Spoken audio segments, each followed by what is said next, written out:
Muy buenos días. Nueva York, barrio de las Olimpiadas. Escrita el 17 de junio del 2021. Es uno de los primeros barrios de Bluefields. Historia de la intolerancia racial de los primeros años. Cuentan de pleitos que surgían en Olván y terminaban en Nueva York, o viceversa. Usualmente uno de mis tíos, Octavio Chavarría López, era uno de los protagonistas. Como dije en una ocasión, Nueva York no tiene nada que envidiarle a las calles polvosas y áridas de la Comala de Juan Rulfo.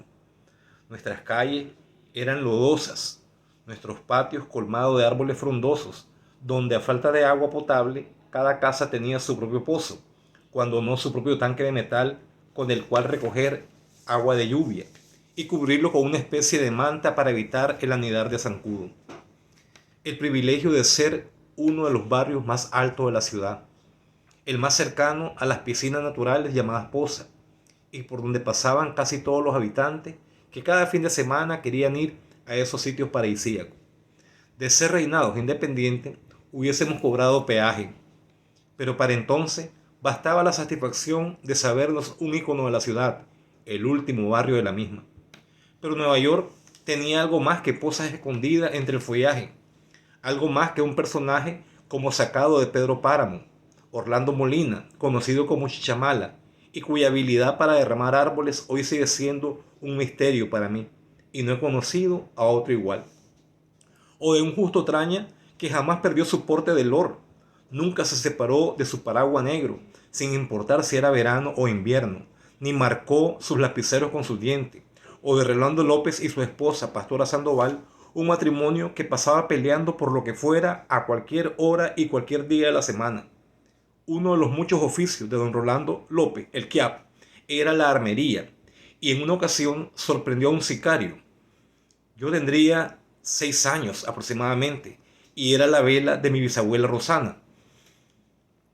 Este sicario llegó para matarlo, pero don Rolando López, para reducirlo, se valió de una pistola desvencijada de esas que solía reparar y cuyo tambor no tenía bala, pero además tenía que sostenerlo con la mano izquierda para evitar que se le saliera. Algo que ocurrió metros después, justo pasando ante mis ojos de niño curioso. El tambor se le zafó, pero el sicario, Julián era su nombre, ni cuenta se dio. No fue sino hasta llegar al comando, muchas cuadras después, que Julián se enteraría de eso. Pero ya era tarde. Había sido entregado a las autoridades de la Guardia Nacional por el propio Rolando López. Además de esos personajes, Nueva York tenía su propia Olimpiada de verano. En la Loma, frente a la actual parroquia San Antonio, era un sitio de encuentro para cualquier cantidad de juegos. Trompo, jolic. El jolic era un juego de chibolas de vidrio, 5 hoyitos en la tierra y a jugar. O deportes extremos como el stick-up, en el que cada participante se hacía de un garrote con punta de aproximadamente 20 pulgadas de longitud por 2 de grueso, y con toda su fuerza lo enterraba. El siguiente gladiador lanzaba su tronco al suelo con el objetivo de enterrarlo y botar el garrote adversario. Si lo lograba, lo agarraba y golpeándolo con su propio garrote lo lanzaba lo más largo que pudiera. Usualmente escogían montarascales, que para entonces abundaban alrededor. Varias veces vi salir a más de uno herido de sus pies. Definitivamente que era un juego de salvaje. En ese sitio no habían reglas de ninguna clase, y si las sabían, yo no las entendía. Pero no todo era salvaje en el barrio de Nueva York. A 2 cuadras de mi casa vivían dos familias íconos, los Zapata y los Machado, casas contiguas, y ante ellos una calle de 6 metros de ancho por 100 metros de longitud y una acera erguida de 25 centímetros de alto.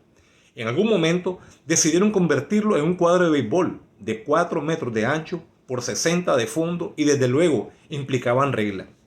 Era el único cuadro de béisbol rectangular, en donde el bateador tenía ventaja sobre el que cubría la base. Allí no había shortstop porque el tercera se colocaba a 1 metro de la base y el segunda hacía lo mismo, y entonces no había espacio para el shortstop. Únicamente habían 2 hombres cubriendo los fielders.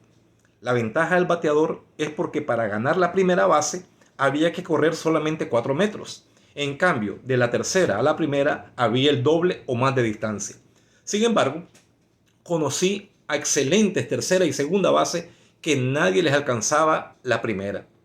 Algunos de ellos fueron Oscar Ingram, Daniel Zapata. Seguro hubieron otros que por ser mayores yo no los registro.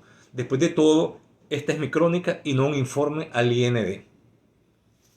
Las reglas eran sencillas para el béisbol en ese rectángulo. Solo podía batear recto. A la derecha, la pelota caía donde los Patterson Enrique y usualmente la perdías. Eso eran 3 outs.